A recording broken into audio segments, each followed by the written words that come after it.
এরে দুনিয়ার মানুষ রে, আমার মায়ার নবী, দয়ার নবী, রহমতের নবী এত সুন্দর,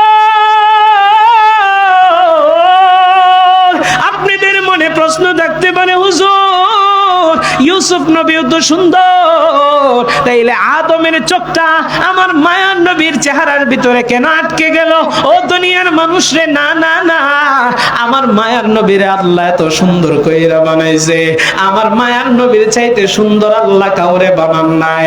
আল্লাহ তাআলা আমার মায়ার নবীকে লাবণ্যময় সৌন্দর্য দান করেছেন। ইউসুফ নবীকে আল্লাহ সাদা সুন্দর বানাইছেন। সাদা সুন্দরের চাইতে যিনি লাবণ্যময় সুন্দর তাকে বেশি ভালো লাগে। আরে দুনিয়ার মানুষ রে, আমার মায়ার নবী, দয়ার নবী, রহমতের নবী কেমন সুন্দর, আম্মা জান আয়েশা সিদ্দিকা রাদিয়াল্লাহু আনহা জানায় দেয়।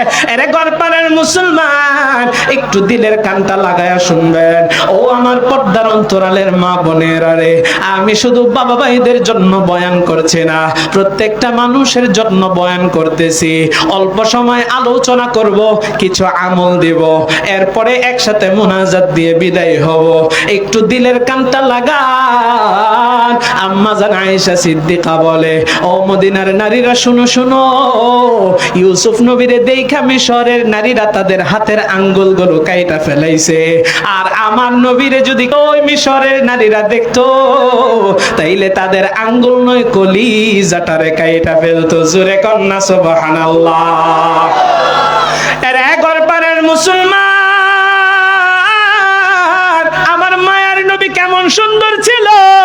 আম্মা জান আয়েশা সিদ্দিকা বলেন, ও দুনিয়ার মানুষ শোনো শোনো, তোমাদেরও একটা সূর্য আছে, যে সূর্যটা সকাল বেলায় উদিত হয় আর বিকাল বেলায় অস্তমিত হয়।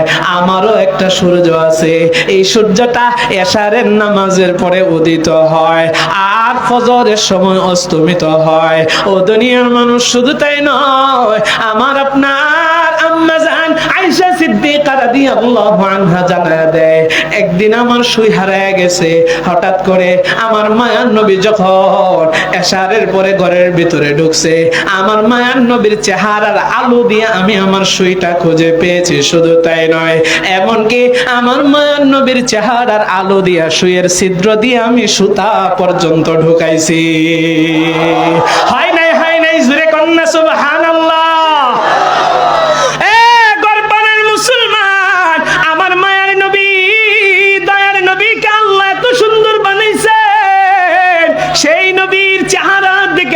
নবীর চোখটা যাই আটকে গেছে। আল্লাহকে ডাক দিয়ে বলে, আল্লাহ আপনি তারে এত কম হায়াত দিয়েছেন, একটু হায়াতটা বাড়ায়া দেন। আল্লাহ বলেন, না না না, হায়াত বাড়ানো যাবে না, কারণ আমি আল্লাহ কাকে কত বছর হায়াত দিব, কে কত বছর বাঁচবে, কে মায়ের পেটে মারা যাবে, কে দুনিয়ার আলোটা দেখবে না, সব আমি আল্লাহ তাআলা যখন তাকে সৃষ্টি করেছি তখন থেকেই তার তাকদীরে লিখে দিয়েছি। আরে দুনিয়ার মানুষ রে, আদম নবী এবার ডাক দিয়ে কই, আল্লাহ আপনি যদি তার হায়াত না বাড়ান, প্রয়োজনে আমার অর্ধেক হায়াত দিয়া হলেও তারে হায়াতটারে বাড়ায়া দেন। জোরে কন্যা সুবহানাল্লাহ। আরে দুনিয়ার মানুষ রে, এবার আদম নবী আল্লাহর কাছে এই দরখাস্ত করলেন। এইভাবে সময় যাচ্ছে তো যাচ্ছে, সময় যাচ্ছে তো যাচ্ছে, যাইতে যাইতে হঠাৎ করে একদিন আদম নবীর সামনে আজরাইল হাজির।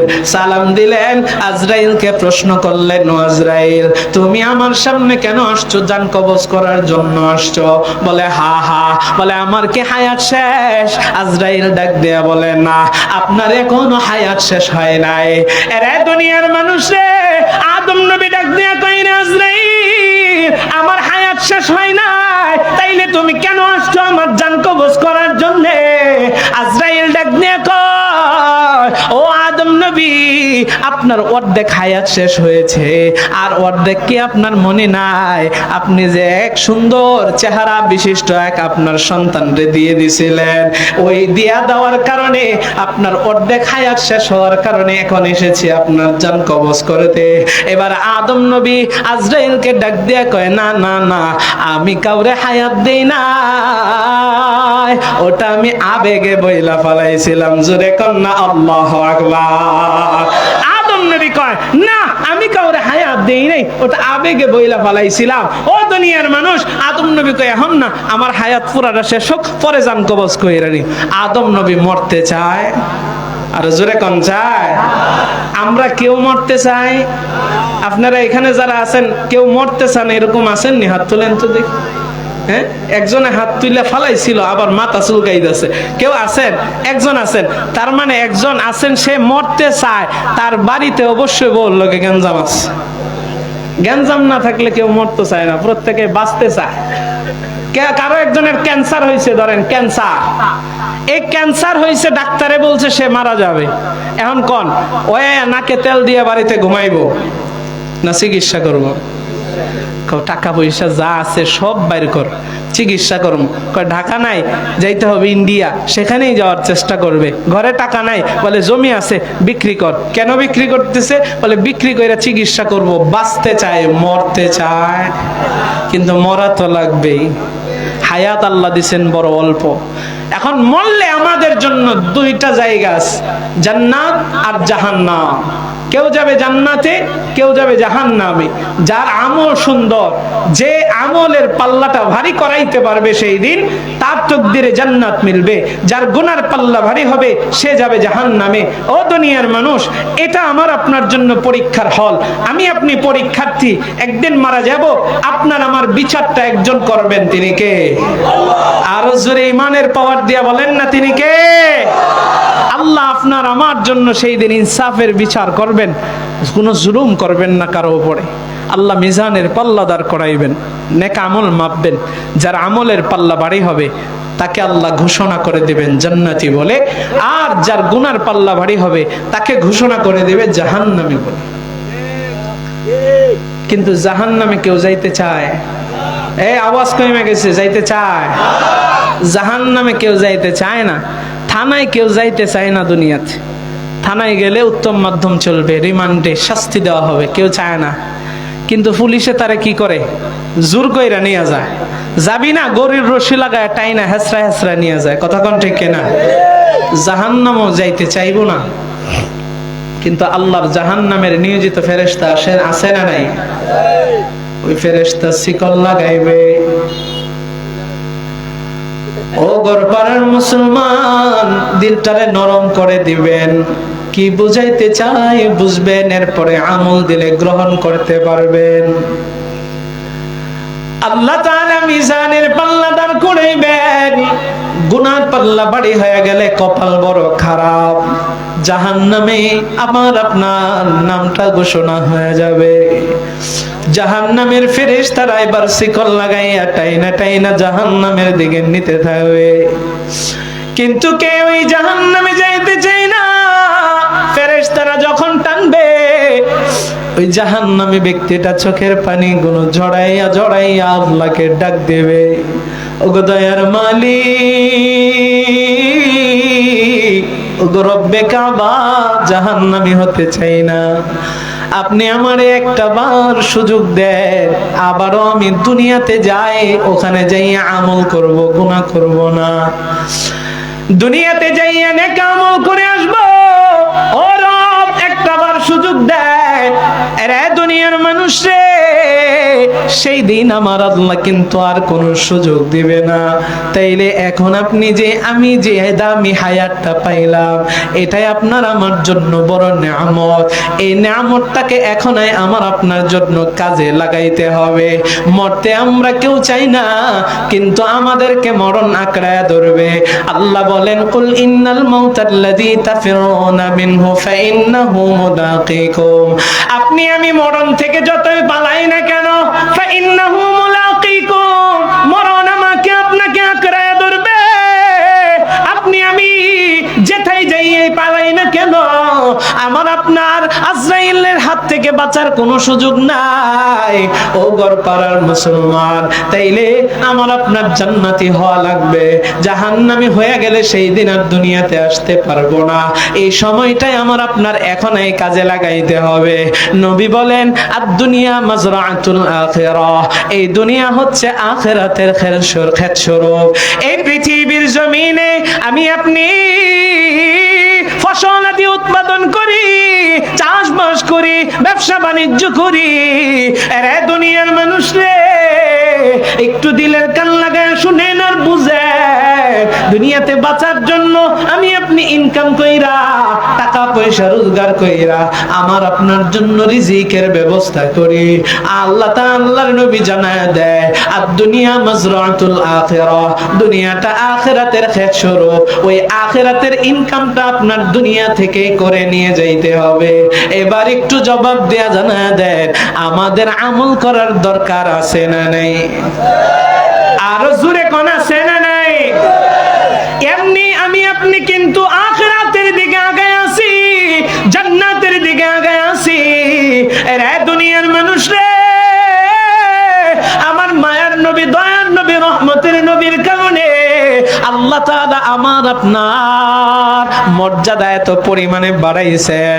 নবী আমার জানায় দেয়, এই পৃথিবীতে আল্লাহ আদম থেকে নিয়া আমার আল্লাহ ঈসা পর্যন্ত যত নবী রাসূল পাঠাইছেন, সমস্ত নবীদের ভিতরে আমি নবী সবার আগে জান্নাতে যাইব। আমি নবীর আগে অন্য কোন নবী জান্নাতে যাইতে পারবে না। জোরে কন্যা সুবহানাল্লাহ। আমার মায়ার নবী, দয়ার নবী, রহমতের নবী কয়, আল্লাহ আমার কারণে উম্মতে মুহাম্মাদের দাম এত পরিমাণ বাড়াইছে। ও গর্বানের মুসলমান, আমার মায়ার নবীর কারণে আল্লাহ তাআলা কেমন দাম বাড়াইছে জানেননি?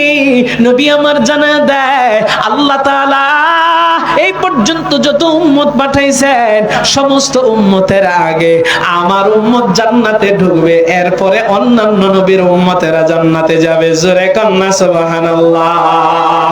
এরে দুনিয়ার মানুষ, আমার মায়ার নবীর কারণে এমনিতেই কিন্তু এক ধাপ আগায় আছি। ও দুনিয়ার মানুষ রে, আমি আপনি যদি আমল করে যাইতে পারি, আপনার আমার জন্য বড় রাজকপাল। এই সুযোগটাকে আপনার আমার হাতছাড়া করা যাবে না। আমার মায়ার নবীর কারণে আল্লাহ সম্মান বাড়াইছেন আমার আপনার। ও দুনিয়ার মানুষ, আল্লাহ তো এমনিতেই আপনারে আমারে ইহসান কইরা, দয়া কইরা আখেরি নবীর উম্মত হিসাবে আল্লাহ কবুল করেছেন। আমি আপনি কেউই কিন্তু আল্লাহর কাছে চাই নাই গৌরব, আপনি আমারে উম্মতি মুহাম্মদি হিসাবে কবুল কইরেন, কিন্তু আল্লাহ ইহসান করিয়া, দয়া কইরা আমারে আপনারে উম্মতি মুহাম্মদি বানাইছেন। ও দুনিয়ার মানুষ রে, আমি আপনি আজকে নবী চিনি না, নবীরে বুঝি না, যার ফলে আমার মায়ার নবীরে তেমন মহাব্বত অনেকে করে না। আরে দুনিয়ার মানুষ রে, আল্লাহ তাআলার পয়গম্বর আমার আপনার নবীকে আমার আল্লাহ তাআলা সমস্ত বিশ্ব জগতের জন্য রহমত স্বরূপ বানাইছেন। আল্লাহ কোরআনে হাকিমের ভিতরে জানায় দেয়, ওমা আরসালনাকা ইল্লা রাহমাতাল লিল আলামিন। হে নবী, আমি আপনাকে সমস্ত বিশ্ব জগতের জন্য রহমত স্বরূপ বানাইছি। জোরে কন্না সুবহানাল্লাহ। নবী আমার রহমত নাকি গজব? আহারে জোরে কন্না, রহমত নাকি গজব? এ দুনিয়ার মানুষ, আমার মায়ার নবী রহমত। মায়ার নবীকে যে বেশি পরিমাণে ভালোবাসবে, মায়ার নবীকে নিজের জীবনের চাইতে ভালোবাসতে হবে। আমার মায়ার নবীকে সব কিছুর চাইতে ভালোবাসতে হবে। লা ইউমিনু আহাদুকুম হাত্তা আকুনা আহাব্বা ইলাইহি মিন ওয়ালিদিহি ওয়া ওয়ালাদিহি ওয়ান নাসি আজমাইন। আপনার সন্তান সন্ততি, আপনার স্ত্রী, আপনার মা বাবা, আপনার ব্যবসা বাণিজ্য, টাকা পয়সা, নেতা নেত্রী যা আছে, আর নবীর শান আশিক বিনে কে বুঝিবে আমার মায়ার নবীর শান। রহমাতুল লিল আলামিন নবী, রহমাতুল লিল আলামিন নবী, কোরআনে প্রমাণ। উম্মত বিনে কে বুঝিবে আমার দয়ার নবীর শান। আশিক বিনে কে বুঝিবে আমার দয়ার নবীর শান। জোরে কোন ঠিক কিনা? নবী আমার ওই মদিনার বুলবুল,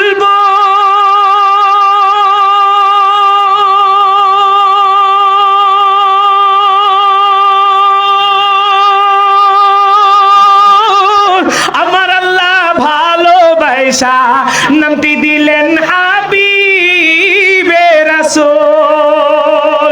আল্লাহু আমার ওই মদিনার বুলবুল।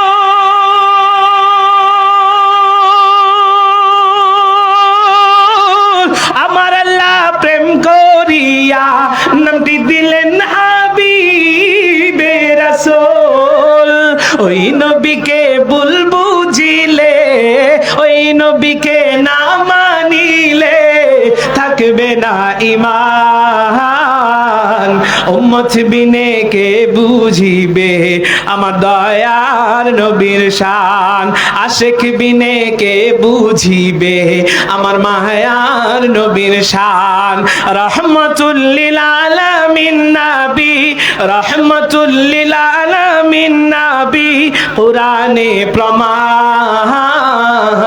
উম্মত বিনে কে বুঝিবে আমার দয়ার নবীর শান। আশিক বিনে কে বুঝিবে আমার মায়ার নবীর শান। ও গর্বরের মুসলমান, আমার নবীকে আমাদের নিজের জীবনের চাইতেও ভালোবাসা লাগবে কি লাগবে না? ভালোবাসা তো তখনই প্রমাণ হবে আমার নবীকে আপনি আমি যখন পরিপূর্ণভাবে সবার চাইতে বেশি ভালোবাসবো, তখন নবী যেই কথাগুলো বলেছেন প্রত্যেকটা কথা, প্রত্যেকটা কাজ আমার আপনার নিজের জীবনে বাস্তবায়ন করতে হবে। যদি বাস্তবায়ন করতে না পারেন, এটা ভালোবাসা হলো না। আর বাস্তবায়ন করার জন্য নবীজি হাদিসের ভিতরে বলেছেন, মান আহাব্বা সুন্নতি ফাকাদ আহাব্বানি ওয়া মান আহাব্বানি কানা মাই ফিল জান্নাহ। যে ব্যক্তি আমার সুন্নতকে ভালোবাসবে সে আমাকে ভালোবাসবে, আর যে আমাকে ভালোবাসবে সে আমি নবীর সাথে জান্নাতে একসাথে থাকবে। জোরে কোন না সুবহানাল্লাহ। তাহলে নবীর সুন্নতকে ভালোবাসার দরকার আছে না নাই? নবীর সুন্নত মাথায় টুপি সর্বদাই রাখার চেষ্টা করবেন, দাড়ি রাখার চেষ্টা করবেন, আপনার আমার গায়ের ভিতরে জামা লাগাইবেন। ও দুনিয়ার মানুষ, খাবারের ভিতরে দস্তরখানার আমল চালু কইরা দেন সুন্নত। রাস্তা দিয়ে হাঁটবেন তো চোখগুলোকে একটু নত করে যাবেন। ও দুনিয়ার মানুষ, শুধু তাই নয়, প্রত্যেকটা কাজে মসজিদে ঢোকার সময় সুন্নত আছে, বাথরুমে প্রবেশ করার সময় সুন্নত আছে। আরে মুসলমান, আপনি বাথরুমে কিভাবে আপনি পরিষ্কার করবেন সেই সুন্নতটাও আমার নবী শিক্ষা দিয়েছেন। জোরে কন্না সুবহানাল্লাহ। এই কথা যখন এক কাফের শুনেছে, ওই সাহাবীকে ডাক দেয়া কই, সাহাবী কি কস, তোদের নবী বাথরুমে কেমনে ঢুকবি এটাও শিক্ষা দেয়? মানে তুচ্ছ তাচ্ছিল্য কইরা বলতেছে। সাহাবী ডাক দিয়া কয়, ও কাফের শোনো শোনো, আমাদের নবী রহমতের নবী শুধুমাত্র বাথরুমে কেমনে প্রবেশ করে এটাই আমাদেরকে শিক্ষা দেয় না, বরং বাথরুমে প্রবেশের পর আমি কিভাবে আমার শৌচাগারটা করব, কোন হাতে আমি পানি ব্যবহার করব, এই সুন্নত তরিকাটাও আমার নবী শিক্ষা দেয়। জোরে কন্না সুবহানাল্লাহ। আরে দুনিয়ার মানুষ রে, আমার মায়ের নবীর সুন্নত তরিকায় যদি নিজের জীবনটাকে চালায়, তাইলে দেখবেন শান্তি আর শান্তি। দাড়ির বিষয়টা যেহেতু বললাম, অনেক ভাইরা আছেন দাড়িটারে রাখেন না। ও দুনিয়ার মানুষ রে, কি কি জবাব দিয়া জানা দেয় যদি দাড়ির বয়ান করা হয়? বলে হুজুর একটু বয়স টয়স হোক তখন দাড়ি রাখমুনে, 40 যাক একটু পাকক পরে রাখুমনে। আর কিছু যুবক আছে বলে হুজুর বিয়া শাদী কইরা লই পরে দাড়িটারে রাখুমনে। এরকম যুবক সমাজের ভিতরে আছে না নাই? আমার এক মুসল্লি আমার প্রশ্ন করে, হুজুর আমি যখন বললাম যে এই নামটা বললাম না, তারে বললাম যে তুই দাড়িটা রাইখা দে, কয়দিন পরে তুই বিয়া শাদী করবি, দাড়িটা এখন রাইখা দে, বিয়া শাদী দাড়ি রাখা বিয়া করার আগেই দাড়িটারে রাইখা দে। বলে হুজুর বিয়াটা কই রাইলই পরে রাখুম না। আমাকে কি সমস্যা? হুজুর বউ দেখতে গেলে অনেক মেয়েরা দাড়ি দেখা পছন্দ করেন। কই কথাটা ঠিক আছে, কিছু মেয়ে তো এরকম আছে দাড়ি দেখা পছন্দ করে না। এই কথাটা যখন মাথার ভিতরে ঢুকলো, আমি খুব গভীরভাবে চিন্তা করলাম, কইরা এই শুক্রবারে একটা বয়ান রেডি করলাম, মানে যে সপ্তাহে ঘটনা ঘটছে বয়ান রেডি করলাম। তা আমার যুবকেরা আমার খুব ভক্ত, যুবকেরা খুব ভক্ত। যুবকদেরকে বললাম তোরা আগে বাগে তো মসজিদে আসিস, ওই শুক্রবারে একটু আগে আসিস, বিয়ার ফজিলত নিয়ে আলোচনা করুন, কনে কিভাবে দেখতে হয় সুন্নত তরিকা আছে। আমরা তো এখন মেয়েরে গরু বানায় ফেলাইছি। কি বানাইছি? আমার কথাটা মনে হয় আপনারা বুঝেন নাই। মেয়েদেরকে কি বানাইছি? গরু, বউ দেখতে যাই না গরু দেখবার যাই, এরকম একটা অবস্থা করছে। না বাপেও যায়, চাচাও যায়, এরপরে মামাও যায়, খালু যায়, সবাই যায়, এই মাইয়ারে যায় ইচ্ছা মতো দেখা দেখাই পরে। এটা কি কোনো এই যে বন্ধু যায়? এটা তো কোনো সুন্নত তরিকার ভিতরে পড়ে না। এখানে যায় প্রথমে আপনারা কবিরা গুনার ভিতরে শামিল হইলেন, পর্দার খেলাফ কাজ করলেন। আল্লাহ কোরআনে বলেছেন কুল্লিল মুমিনিনা ইয়াগুদ্দু। দেখেন, আলোচনা করলে শুধু লম্বাই হবে, আমি যাচ্ছি না, শুধু আয়াতের কথাটা বলে দিই। কুল্লিল মুমিনিনা ইয়াগুদ্দু মিন আবসারিহিম ওয়া ইয়াহফাযু ফুরুজাহুম, এটা পুরুষের ব্যাপারে বলেছেন। নারীর ব্যাপারে বলেন কুল্লিল মুমিনাতি ইয়াগুদ্দুনা মিন আবসারিহিন্না ওয়া ইয়াহফাযনা ফুরুজাহুন্না। উভয়ের আল্লাহ তাআলা লজ্জাস্থান এবং চোখের হেফাজতের জন্য বলছেন। পর্দার বিধানকে আল্লাহ ফরজ করে দিয়েছেন। আপনার বউ দেখার জন্য আপনার বন্ধু যায়, সে যায় আপনার বউয়ের দিকে যে তাকাবে, ভালো নজরে তাকাবে? আপনাদের বিবেকে কি কয়? কথা কন না গা, ভালো নজরে তাকাবে? শয়তান তো একজন বসে আছে ধোঁকা দেওয়ার জন্য। এক নাম্বার ওয়ানে যা কবিরা গুনাহ করলেন। দ্বিতীয় নাম্বার, বউটারে পণ্য বানায় ফেলাইলেন। না, এই কাজটা করবেন না। যাবেন, মহিলাদেরকে যদি প্রথম চান্সে পাঠান তো পাঠাইলেন, যায় চুপচাপ দেখে আসলো, খরচও কমাইবেন। শ্বশুর বাড়িতে বিয়ের আগে ছেলেরা বিয়ে করার জন্য যে যায়, খাবার যে খায় ইচ্ছা মতো যায় খায় আসে, এটাও জায়েজ নেই। কই যাইবেন? বয়ান করলে অনেক করতে হবে, অল্প অল্প বলে বলে আপনাদের ভিতরে আমি প্রশ্ন রেখে যেতে চাই না। ওলামায়ে কেরামদের কাছে জিজ্ঞাসা করবেন। সম্মানিত হাজিরিন, আলোচনার সময় যেহেতু আমি কমিয়ে দিচ্ছি, আমি স্কিপ করে সামনের দিকে যাচ্ছি। তো যাই হোক, আমি ওই ছেলেকে বললাম, তুই বিয়ের আগে দাড়িটা রেখে দিচ্ছ। শুক্রবারে বয়ান করব যে আমি একজনকে প্রশ্ন করেছিলাম বিয়ের আগে দাড়িটা রাখার জন্য, সে বলতেছে মেয়েরা পছন্দ করে না। সার সংক্ষেপে বলে দেই, আমি বলেছিলাম শুনে রাখো, যারা বিয়ে করতে চাও, ভালো মেয়ে পেতে চাও, বিয়ের আগেই দাড়িটারে রাইখা এরপরে বিয়ে করতে যাও। কারণ তুমি তোমার মুখের ভিতরে দাড়িটা রাখছো, এটা নবীর সুন্নাহ, একটা ওয়াজিব বিওয়াজিবের কাছাকাছি বিধান। নবীকে ভালোবাসা দাড়িটা রাখছো, আল্লাহ রাসূলের মহব্বতে দাড়ি রাইখা যখন তুমি একটা কন্যারে দেখতে গেলা, ওই মেয়ে তোমাকে দেখা যদি রিজেক্ট করে দেয়, বুঝে নিবা সে আল্লাহর বিধানকে অপছন্দ করেছে, নবীর সুন্নাহকে অপছন্দ করেছে। আর যেই মেয়েটা নবীর সুন্নাহকে অপছন্দ করতে পারে, সেই মেয়েটা কখনো দিনদার, পরহেজগার, মুত্তাকিনা কোনো কন্যা হতে পারে না। ঠিক কিনা? আর যেই মেয়েটা পরহেজগার, মুত্তাকিন, পরহেজগার কোনো নারী হবে না, এই মেয়েটাকে তুমি বিয়ে কইরা যদি তুমি রাবিয়া বসরির মতো থাকতে চাও, তাইলে এটা বোকামি ছাড়া অন্য কিচ্ছু হতে পারে না। ঠিক কিনা? এটার ঘর থেকে যে সন্তানগুলো আসবে, এই সন্তানগুলো আল্লাহর বিধানকে পছন্দ করবে না, এই সন্তানগুলো আল্লাহ রাসূলকে মহব্বত করবে না, এই সন্তানগুলো এই নারীর গর্ভ থেকে ঐশীর মতো হয়ে বের হইবে। ঠিক কিনা? তাইলে আমাদেরকে কোরআন সুন্নাহর প্রত্যেকটা রাসূলের সুন্নাহ আদর্শ মোতাবেক চলার দরকার আছে না নাই? ও দুনিয়ার মানুষ, তাইলে আমার আপনার আমলের বিকল্প অন্য কিছু? দুনিয়ার মানুষরে যদি নেক আমলের পাল্লাটা ভারী করে যেতে পারি, আরে নবী তো বলেন আল কাইয়াসু মান দানা নাফসাহু ওয়া আমিলা লিমা বাদাল মাউত। জ্ঞানী তো সেই ব্যক্তি যার নিজের নফস সম্পর্কে জ্ঞাত হলো, আর জ্ঞাত হইয়া তার পরকালের জীবনের জন্য এই পৃথিবীতেই সে আমল করলো, তার সুন্দর পরকালের জিন্দেগীর জন্য আমল করে গেল, সেই হচ্ছে জ্ঞানী। তাহলে আমাদের আমল করার দরকার আছে না নাই? আর জোরে কোন আছে না নাই? ও দুনিয়ার মানুষ, এবার আমি আপনাদেরকে আমল দেব, ভিতর দিকে ঢুকে যাচ্ছি, খুবই মনোযোগ দেন। আমার আপনার সময়টা বড় মূল্যবান, হেলাই খেলাই কাটানো যাবে না। রে গড়পাড়ার মুসলমান, গভীর মনোযোগ।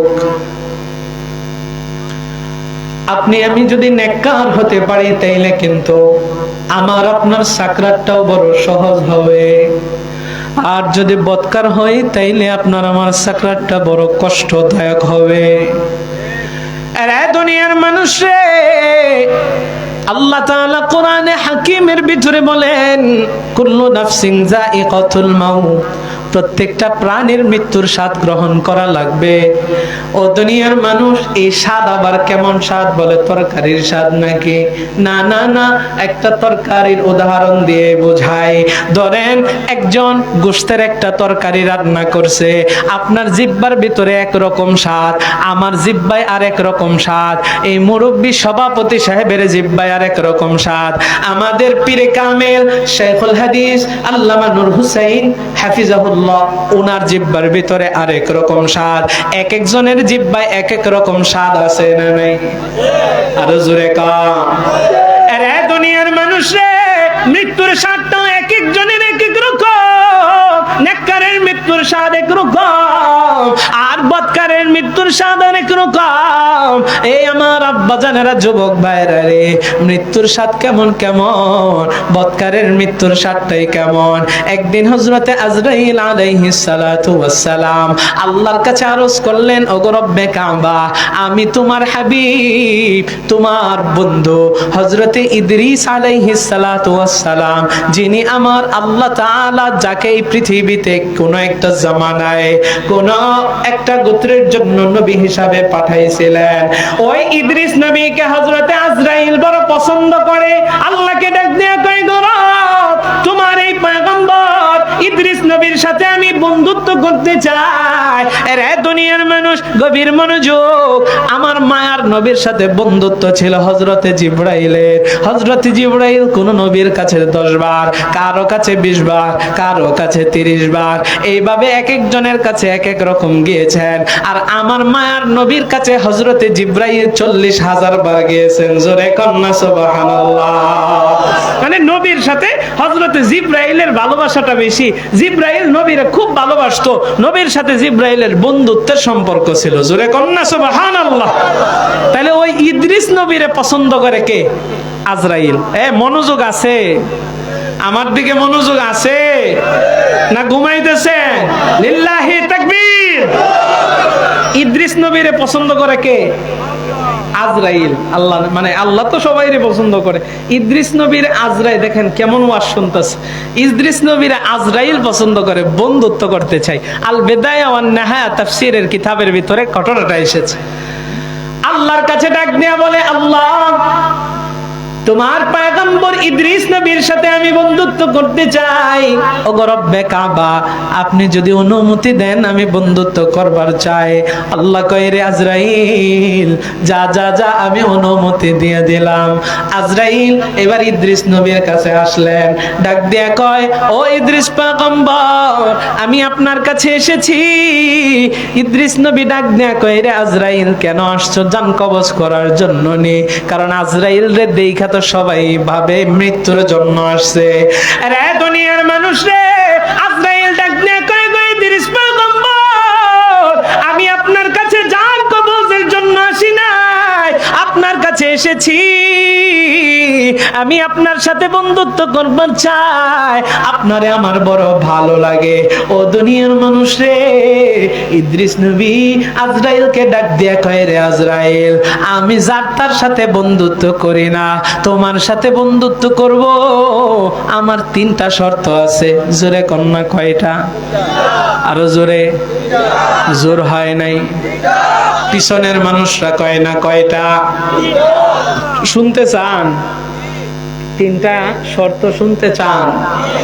তা আপনারা যদি মন মরা হয়ে আছে, আমি আবার মন মরা হয়ে থাকলে কথা কইতারি না। আরো দিছে 11টার সময়, এই সময় তো বয়ান করি না। কি যে আজকে বাল হুজুর আছে দেখা করতেছি। সম্মানিত হাজিরিন, শর্ত কয়টা? সবাই জোরে কোন কয়টা? 3টা শর্ত। 3টা শর্ত আছে, এই শর্ত যদি তুমি মানো তাইলে আমি বন্ধুত্ব করব। আজরাইল কোন বিপদে পড়লাম, আইসে বন্ধুত্ব করতে শর্ত লাগাইতেছে। কি শর্ত মেন লাগায়? আচ্ছা ঠিক আছে, বলেন কি শর্ত? তুমি আমার জান কবজ করবা এই মুহূর্তে। কি কবজ করব? কয়টা কি কোন? বন্ধুত্ব করতে এসে জান কবজ করবো কেন? জান কবজ কইরা আমাকে একটু মৃত্যুর স্বাদটা বুঝাইবা। মৃত্যুর স্বাদটা আমি একটু বুঝবার চাই। তার মানে জান কবজ কইরা আবার জান ঢুকায়া দিতে হইব। আর বিপদে পড়ছে নি, আজরাইল দৌড় দেয়া গেছে আল্লাহর কাছে, যাই কর, আমি গেছি বন্ধুত্ব করতে। উনি তো এমন শর্ত ফালাইছে, প্রথম শর্তই তো মারাত্মক শর্ত, জান নাকি কবজ করতাম, মৃত্যুর স্বাদ বুঝাইতাম। আল্লাহ কয়, ঠিক আছে, তুমি যেহেতু বন্ধুত্ব করতে চাইছো, আচ্ছা যাও, আমি অনুমতি দিয়ে দিলাম। জোরে কন্না সুবহানাল্লাহ। এবার আজরাইল আইসা ইদ্রিস নবীর সামনে দাঁড়াইছে। ইদ্রিস নবীরে তার ভালো লাগে, বন্ধুত্ব করতে চায়। বন্ধুরে যদি কেউ কোন রকম ভালোবাসে, যদি সত্যিকারের বন্ধুত্ব হয়, তাইলে বন্ধু বন্ধুরে কষ্ট দিতে পারে নাকি? আজরাইল ইদ্রিস নবীরে তার বলো ভালো লাগে, তার জানটা কবজ করবে মৃত্যুর স্বাদ বোঝানোর জন্যে। আজরাইল তো জানে মৃত্যুর স্বাদ কতটা ভয়ঙ্কর, মৃত্যুর স্বাদ, মৃত্যুর যন্ত্রণা কতটা ভয়ঙ্কর আজরাইল তো জানে। আজরাইল ইদ্রিস নবীর জানটা যতটুকু স্মুথলি কবজ করা যায় এইভাবে কবজ কইরা আবার ভিতরে জানটাকে ঢোকায় দিছে। এরে দুনিয়ার মানুষ রে, সংক্ষেপে আমি এবার আপনাদেরকে জানাইয়া সামনের দিকে চলে যাব। ইদ্রিস পয়গম্বর বলে, ও আজরাইল, এক শর্ত তুমি পূরণ করলা, 2 নম্বর শর্ত। বলে কি? বলেন 2 নম্বর শর্ত, তুমি আমারে জাহান্নাম ঘোরাইবা। ও দুনিয়ার মানুষ রে, আজরাইল আল্লাহর কাছে আবার যায় বলে, আল্লাহ, আমার ওই বন্ধু শর্ত দিয়েছে 2 নাম্বার, জাহান্নামটা তারে ঘোরায় ঘোরায় দেখাইতাম। আল্লাহ বলে, যাও যাও, জাহান্নাম ঘোরায় ঘোরায় দেখাও, আবার তাড়াতাড়ি বের করে নিয়ে আইসো। হযরতে আজরাইল যায় তাড়াতাড়ি কইরা ইদ্রিস নবীর জাহান্নামটা ঘুরাইছে। ইদ্রিস নবী জাহান্নামও দেখে আসছে। এবার 3 নাম্বার শর্ত, আজরাইল রে ডাক দেয়া কয়, আজরাইল, বন্ধুত্ব করতে চাইলে 3 নাম্বার শর্ত পূরণ করো। বলে কি? কয়, আমারে জান্নাতটা ঘোরায় ঘোরায় দেখানো লাগবে। এবার আজরাইল আল্লাহর কাছে যায় বলে, আল্লাহ, জান্নাতটা দেখবার চায়। আল্লাহ বলে, যাও, জান্নাতটা দেখায় আবার বের করে নিয়ে আসো। হযরতে আজরাইল ইদ্রিস নবীর নিয়া জান্নাতের ভিতরে ঢুকাইছে, জান্নাতটারে ঘোরায় ঘোরায় দেখাইছে। এবার যখন আজরাইল হযরত ইদ্রিস নবীকে ডাক দেয়া কয়, পয়গম্বর, এবার চলেন, বেরিয়ে আসেন, আমি আপনার সাথে বন্ধুত্ব করব। 3টা শর্ত আমি পালন করেছি। ইদ্রিস নবী ডাক দেয়া কয়, রে আজরাইল, আমি জান্নাত থেকে বের হব না। আরে জোরে কয় না সুবহানাল্লাহ। জান্নাত থেকে বের হয় না কেন? ইদ্রিস নবী ডাক দিয়ে কয়, যেই ব্যক্তিরে আল্লাহ জান্নাতে ঢুকায়, আল্লাহ তো ওয়াদা করেছে জান্নাত থেকে সে আর কোনোদিন বের হবে না, চিরস্থায়ী জান্নাত, এখান থেকে বের হওয়া যায় না। আল্লাহ যারে ঢুকায় তারে আর কোনোদিন আল্লাহ বের করবে না। সুতরাং আমি ইদ্রিস পয়গম্বর জান্নাতে ঢুকছি, আর বের হব না। ও আজরাইল, এই পৃথিবীতে যেই ব্যক্তিটা আসবে, এই ব্যক্তিটার জীবনে একবার হলেও মরণ হবে। ও দুনিয়ার মানুষ, ইদ্রিস নবী বলে, ওই বান্দাটা যদি বদকার হয় তাইলে জীবনে একবার হলেও জাহান্নামে যাবে। আমার মৃত্যু হয়েছে, জাহান্নামে আমি ঢুকেছি, আবার বান্দাটা জাহান্নাম থেকে শুদ্ধ হয়া জীবনে একবার হলেও জান্নাতে ঢুকবে, আর বের হবে না। আমি জান্নাতে ঢুকছি, আমি আর জান্নাত থেকে বের হতে চাই না। জোরে কন্যা সুবহানাল্লাহ। ও দুনিয়ার মানুষ, ইদ্রিস নবী আর বের হয় না। হ্যাঁ, ইদ্রিস নবী এই যে জান্নাতে ঢুকছে, আর বের হয় নাই। এবার আজরাইল রে কয়, এখন কি তুমি আমার সাথে বন্ধুত্ব করবা? আজরাইল, দুনিয়ার মানুষ, এই কথাটা আমি আপনাদেরকে কেন শোনাইলাম? ওই যে মৃত্যুর স্বাদ, ইদ্রিস নবী যে মৃত্যুর স্বাদ বুঝছে, এই মৃত্যুর স্বাদ আমাদেরকে জানায় দিছে নবীর মাধ্যমে, আমার আপনার নবী জানাইছেন। তাহলে ইদ্রিস নবী তার মৃত্যুর স্বাদের কথাটা হযরত আজরাইল রে জানাইছে, আজরাইল আমার নবীকে জানাইছে। এটা আবার আরেকটা শাখা প্রশাখা আছে। কোথায় জানাইছে? নবীকে ওই শবে মেরাজের রাত্রিতে। ও দুনিয়ার মানুষ, আমার মায়ার নবী যখন সিদরাতুল মুনতাহা পর্যন্ত গিয়েছে, জিব্রাইল আমিন বুরাকের পিঠে চড়াইয়া নবীকে সিদরাতুল মুনতাহা পর্যন্ত যখন নিছেন, জিব্রাইল আমিন সিদরাতুল মুনতাহার ক্রস করে না, কারণ সিদরাতুল মুনতাহা ক্রস করার অনুমতি জিব্রাইলের। মনোযোগ আছে? জিব্রাইলের ওখান থেকে আর অধিক যাওয়ার অনুমতি নাই। নবীরে কয়, আপনি এবার একা একা এখান থেকে রওনা দেন। নবী আমার সেখানে বুরাকের পিঠে চড়ে রওনা দেয় নাই, সেখানে নবী আমার রফরফে চড়ে চড়ে রওনা দিয়েছেন। জোরে কোন সুবহানাল্লাহ। কিসে চড়ে? জোরে কোন কিসে চড়ে? রফরফ। আল্লাহ কোরআনে বলে মুত্তাকিইনা আলা রফরফিন খুদরিন ওয়া আবকারিন হিসান। জোরে কোন না আল্লাহু আকবার।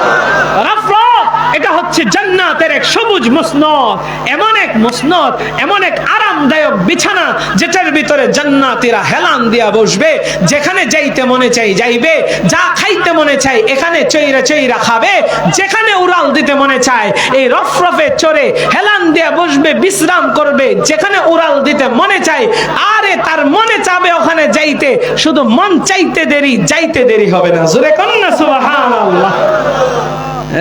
জান্নাতি এক সবুজ মসনদ, এই মসনদে চৈরা নবীজি বিশাল এরিয়া সিদরাতুল মুনতাহার পর থেকে আমার একটা আলোচনা আছে জান্নাতের আলোচনা, সেটার ভিতরে বিস্তারিত আছে।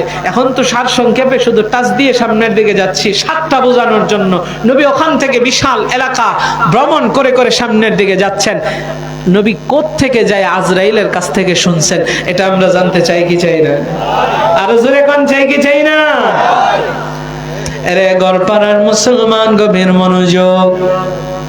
আল্লাহ তাআলা আপনার আমার জন্য জান্নাতটাকে বড় দামি কইরা বানাইছেন।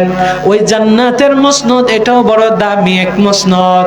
রফরফ এমন এক দ্রুতগামী, এমন এক দ্রুতগামী আপনার আমার যানবাহন। এই রফরফ আপনার আমার, আমরা যে সারা জীবন বুরাকের কথা শুনেছি, এই বুরাকের চাইতেও রফরফ বড় দ্রুতগামী। আরে দুনিয়ার মানুষরা, আল্লাহ তাআলা আপনার আমার জন্য জান্নাতের বিছানাটা এটা বানায় রাখছেন। একটু দিলের কান লাগায়া বুঝেন আর শুনেন কি বুঝাইতে চায়, কি জানাইতে চায়। ও দুনিয়ার মানুষ রে, ওই জান্নাতের ভিতরে আমাদের প্রত্যেকেরই যাইতে মনে চায়। জান্নাত তো এমন এক জায়গা, যে জায়গার ভিতরে যা খাইতে মনে চাইবে খাইতে পারবো, যা চাইতে মনে চাইতে আমরা চাইতে দেরি হব, আল্লাহর দিতে দেরি হবে না। শুধু তাই নয়, আমার আল্লাহ কোরআনে হাকিমের ভিতরে জানায় দেয় ওয়ালাকুম ফিহা মা তাশতাহি আনফুসুকুম ওয়ালাকুম ফিহা মা তাদউন। জান্নাত এমন এক জায়গা বান্দা তুমি চাইতে দেরি হবে, আমার আল্লাহ তোমাকে দিতে দেরি করবেন না। জোরে কোন না সুবহানাল্লাহ। যা চাবো তাই পাবো। ও দুনিয়ার মানুষ, এই বয়ানটা আল্লাহর একজন ইচ্ছা করবে করতে দেরি হয়, আল্লাহ দিতে করবেন দেরি করবেন না। এই বয়ান করছে একজন শ্রোতা, উঠটা দাঁড়ায় কয় হুজুর আমার একটা প্রশ্ন আছে। কি আছে? জোরে কোন কি আছে? প্রশ্ন। কয় কি প্রশ্ন করো? হুজুর আপনি যে বললেন এই মাত্র জান্নাতে যা চামো তাই পামো, তাহলে জান্নাতে যদি বিড়ি চাই বিড়ি পামো নাকি? কি চাই জান্নাতে? ফিসের মানুষরা শুনে নাই জান্নাতে কি চায়? আর জোরে কোন কি? বিড়ি। বিড়ি চায়। আতাউল্লাহ বুখারী এমন এক চমৎকার জবাব দিয়েছেন, তো বিড়ি চা। এখন এটারও তো একটা জবাব আছে, জবাব আছে না নাই? তো আপনারা কি জানতে চান? আপনারা সবাই মনে হয় জানতে চায় না, চান?